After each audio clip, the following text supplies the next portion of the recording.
ንገሪኝ እንጂ አንቺ ሉሊት ምን ሆናለች እያልሽ? ጠፍታለች። ምን? ታግታ ይመስለኛል። ማን ነው የኔን ሙሽራ ለማገት የሞከረው? አንቺ አትሳ። ኧረ ቆይ ቀስቀስ፣ ተረጋጋ እንጂ። ምንድን ነው የሚያስቅሽ? ቆይ ትወናህ ማለት ልጅቷ እኮ ከአንተ ጋር መሆኗን አውቃለሁ። ያው ትክክለኛው ቦታ ነው ያለችው ብዬ ስላሰብኩኝ ነው ዝም ያልኩት። ቆይ ይሄን ደግሞ ማን ነው ወሬ ብሎ ይነገር? ሌላ ሰው ላስብ አልችልም። ማንም ሰው እንዳንተ አይነት ከጀርባዋ የሚጠብቃት መልአክ እያለ ማንም እሷን ሊደፍራት አይችልም። አንቺ ቆይ መቼ ነው የምትማሪው? መቼ ነው የምትለወጪው? መቼ ነው ሰው የምትሆኚው? ምን አደረግኩና ነው እንደዚህ የምትናገሪ? ከማን ጋር ነው የነበርሽው? አንቺ ውሻ ልጅ። ላምንሽ እኮ ጥቂት ነበር የቀረኝ፣ በጣም ጥቂት። ባንቴሮ ምንም ያደረኩት ነገር የለም። ያንን እርኩስ አግኝተሽዋል? ያገኘሁት እኮ ለራሴው ጉዳይ ነው። ደግሞ ከአንቺ ጋር ምን ያገናኛችሁ? ስራ ፈልጌና መቀመጥ፣ የሰው እጅ መጠበቅ ሰልችቶኝ። ስለዚህ ይህንን ችግርሽ የሚፈታልሽ ብቸኛ ሰው መሰለ ነው? ሌላ ታዲያ ማን አለ? እስቲ ሮዛ፣ አሁን ስብከትሽን ተይና ሉሊትን የት እንደደበቃት ንገሪኝ። ሊነግረኝ ፈቃደኛ አይደለም። ይሄን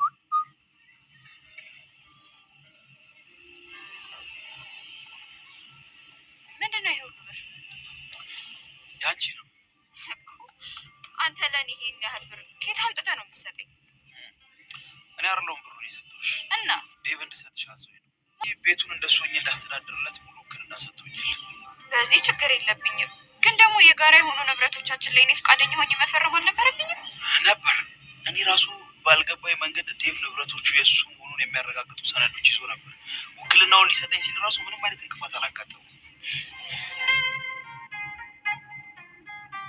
ይኸውልሽ ሮዛ፣ ትዳራችሁ ህጋዊ አልነበረም። ምክንያቱም ከእሱ ጋር ከመጋባትሽ በፊት ከኔ ጋር የተጋባንበትን ወረቀት አልቀደድሽም። በትዳር ላይ ትዳር መመስረት ደግሞ ህገወጥ ተግባር ነው። በዚህም ምክንያት በጣም ብዙ ነገር ያሳጣሻል። ዴቭ ግን ልበቀና ስለሆነ ከሽያጩ ላይ የተወሰነ ገንዘብ እንድሰጥሽ አዞኝ ነው። ምን እያልክ ነው? ሮዛ አዲስ እድል ቀንቷታል። ይሄም ደግሞ የሆነበት ምክንያት በአሁኑ ሰዓት ላይ እጅግ በጣም በተጨናነቀችበት ወቅት እንዲሁም ደግሞ ለመቀየር እያሰበች ባለችበት ወቅት ግን ደግሞ በእጇ ላይ ምንም አይነት መንቀሳቀሻ ገንዘብ በሌለባት ሰዓት ላይ አሁን ላይ ገንዘብ አግኝታለች ማለት ነው። ይሄን ያደረገው ደግሞ መልካም የሆነው ሰው ዴቭ ነው። ዴቭ ይሄን ያደረገላት በጣም በሚገርም ሁኔታ ከዚህ ቀደም እንግዲህ ያደረገችው በጣም ብዙ በደል ቢኖርም ግን ደግሞ እንደ ሴትነቷ ሴት ናትና እንደ እህትም አብራውም እንደነበረችም እንደ ሚስትም ስለተመለከታት ከቤቱ ሽያጭ ላይ የተወሰነ ገንዘቦችን ለባንቴሮን እንዲልክላት አስደርጎላታል ማለት ነው። ይሄ ማለት ደግሞ አሁን ላይ ሮዛ ፈገግ አድርጓታል። ግን ደግሞ ለምን እኔ ሚስቱ ነበርኩ፣ እንዴት እኔ ያልፈረምኩበት ወይም ደግሞ እኔ የሌለሁበት ውል እንዴት ልትፈራረሙ ቻላችሁ? በማለት ባንቴሮን እንግዲህ በተከፋ መልኩ ስትጠይቀው ነበረ። ባንቴሮንም ሲመልስላት ይሄን ያደረገው አንቺ ከኔ ጋር በነበረሽ የጋብቻ ሰዓት ላይ ሁለተኛ ትዳር በመመስረትሽ ያኔ በትዳር ላይ ትዳር በመመስረትሽ ነው። ትዳር ላይ ትዳር በመመስረትሽ ደግሞ ለዚህ ሁሉ ለነበረው ነገር ወረቀታችን ከኔና አንቺ ላይ ያልተቀደደ በመሆኑ ትዳራችን ላይ ይሄ ነው አሁን እንደ አዲስ ነገሮችን የመለሰብሽ። ስለዚህ አንቺ በዛ ቤት ላይ ወይም ደግሞ በዴቭ እቃ ላይ ማዘዝም ምንም ማድረግም መሸጥ መለወጥም እንደማትች ይሄ ነው ህጉን ያስቀመጠው በማለት ነገሮችን እየነገራት ነበረና ተደናግጣም ነበረ። ግን ደግሞ መልሳ መልካምና ቅን መሆኑን አስታውሳ ደስ ብሏት ነገን በተስፋ ለመኖር እንግዲህ የጓጓች ትመስላለች። ሮዛን እንግዲህ ሁላችን እንደምናስታውሳት በጣም ኃይለኛ፣ መጥፎ፣ ለክፋቶች ሁሉ ቀድሞ አንደኛ ደራሽ፣ ሁሉንም ነገር በክፋት የምትፈታ መሆኗን አይተን ነበረ ማለት ነው። አሁን ላይ ግን ለመመለስ ያሰበች ትመስላለች ከዛ ነገር። ሉሊት በአሁኑ ሰዓት በጣም ከባድ ጭንቀት ውስጥ ትገኛለች። ይህም የሆነው ደግሞ በአቶ መሰለ ምክንያት ነው። አቶ መሰለ ከሀገራቸው እንግዲህ ሲያሯሩጣቸው ከሰነበተ በኋላ አሁን ጭራሽ ጠቅሎ ወደ አዲስ አበባ መጥቷል። አዲስ አበባ ላይ መጡም ደግሞ አንዳንድ ነገሮች እያስተካከለ ይገኛል ማለት ነው። በአሁኑ ሰዓት ላይ ከሔዋን ወንድም ጋር ሆኖ በጣም ብዙ ነገሮችን እየሰራ ይገኛል። የሔዋን ወንድም የማይወጣው የማያልቀው ችግር ውስጥ የገባ ይመስላል። የሔዋን ወንድም አሁን ላይ ፍርሃቱ ሉሊትን ማስለቀቅ ብቻ ሳይሆን ወይም ደግሞ ግብ የሚፈጥረው ከአቶ መሰለ ጋር ሳይሆን አሁን ናኦድ ግብ ግብ እየፈጠረ ያለው ከሞት ጋር ነው መስሎ የታየው። ምክንያቱም ደግሞ አሁን ላይ ሞት ፊት ለፊቱ የመጣ እየመሰለው ነው። ለዚህ ነው ለሉሊት እንግዲህ አንድ ስልክ ገዝቶ ይዞላት ወደ አቶ መሰለ ቤት ሄዶ ነበረ። ይሄንንም ስልክ እንግዲህ ከሉሊት ጋር እየተጣሉ ከቆዩ በኋላ ይህ በዚህ ስልክ ደውለሽ አግኘው በማለት ወርወር አድርጎላታል። ይህን ያደረገው ናኦድ ደስ ብሏታል ሉሊት።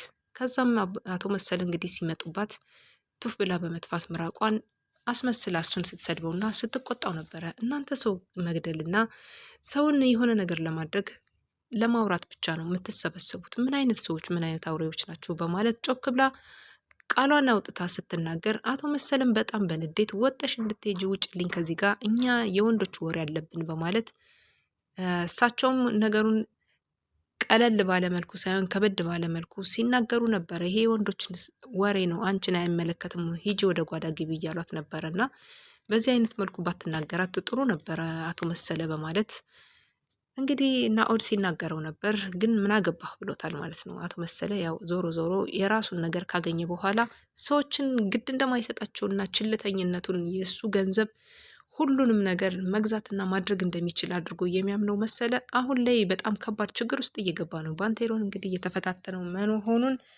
አቶ መሰለ አውቋል። ባንቴሮንና አቶ መሰለ ምን ያገናኛቸዋል ካላችሁ አቶ መሰለና ባንቴሮን አሁን ላይ የሚያገናኛቸው በሉሊት ጉዳይ ነው።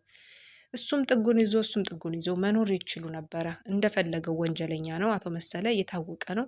ግን ደግሞ የማፊያዎች ቡድን ውስጥ አብሮ ለብዙ ዓመታት የሰራ እስር ቤት እንደ ቤቱ አድርጎ የቆጠረው ባንቴሮን ዛሬ እንግዲህ እየተፈታተነው ይገኛል ማለት ነው። ይሄ ማለት ደግሞ ይህንን ፈተና እንዴት አድርጌ ልለፍ እያለ እየተጨነቀ እያወጣ እያወረደ ይገኛል አቶ መሰለ። ከኋላው ሄዶ እንቅ ሲያደርገው ትንፋሽ እስከሚያጥረው ድረስ እንግዲህ ተጨንቆ እንደነበረ አይተናል ሁላችንም። ባንቴሮን በዛ ሰዓት እንደዚህ አድርጎት ሲሮጥ አቶ መሰለ ሊያየው አልቻለም። ግን ደግሞ ባንቴሮን ይሄን ነገር እንደሚያደርግበት ወይም እንደሚያደርግበት ቀድሞ አውቆ ነበረ። ይሄ አሁን ላይ እንግዲህ የሔዋን ወንድም ወይም ደግሞ ናሆም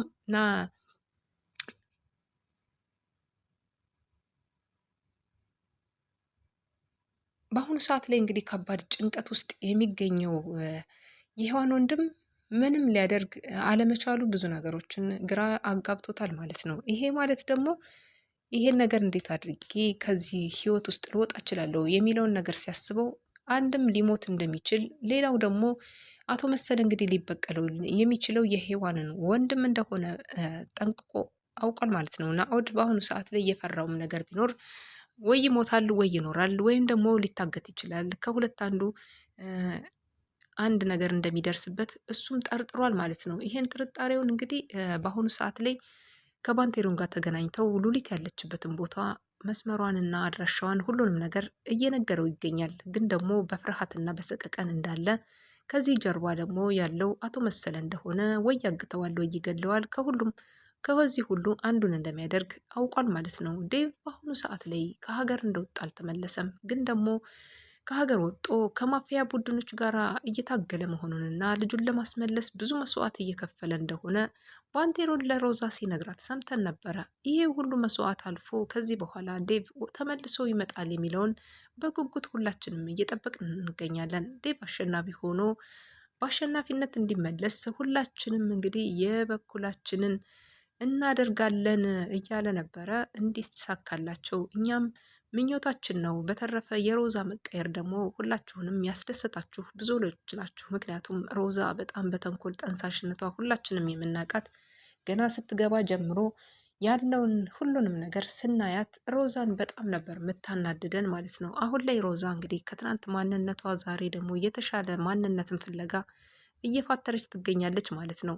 ይሄ በጣም ትልቅ ለውጥ ነው። ከዚህ ቀደምም እንደምናስታውሰው ባንቴሮን በጣም በኃይለኛ እንግዲህ ወንበዴ እንደነበረና በጣም አሸባሪ እንደነበረ ሁላችንም የምናውቀው ነው። ከዛ ህይወቱ በጣም ከመጥፎ ህይወቱ ወጥቶ ዛሬ ላይ በጣም መልካም ነገር ላይ ይገኛል። ለሰዎች ሀሳቢ ጭራሽ ሉሊትን ለማዳን ይህን ሁሉ መስዋዕት እየከፈለ ሲገኝ ደግሞ ዛሬ ላይ እንደሱ መለወጥ እንዴት አትችልም ሮዛ ብለን ስንመለከተው ሮዛ መለወጥና መቀየር ትችላለች። በትክክል ነው። አሁን ላይ ናኦድ ነው የቀረው። ናኦድ ዳዴ እያለ ይገኛል። ምክንያቱም ደግሞ ሉሊት የተናገረችው አንዳንድ ነገሮችና የዴብ መልካም ስራዎችና መልካም ድርጊቶቹ በፊት ለፊቱ እየቆሙ ይገኛሉ። ይሄ ማለት ደግሞ ለናኦድ አንድ እድል እየሰጠውና አንድ እርምጃ እንዲራመድ እያደረገው ይገኛል። እውነት ይሄ ነገር ተሳክቶ ለናኦድ እንግዲህ መልካም እድልን ይፈጥርለታል ማለት ነው።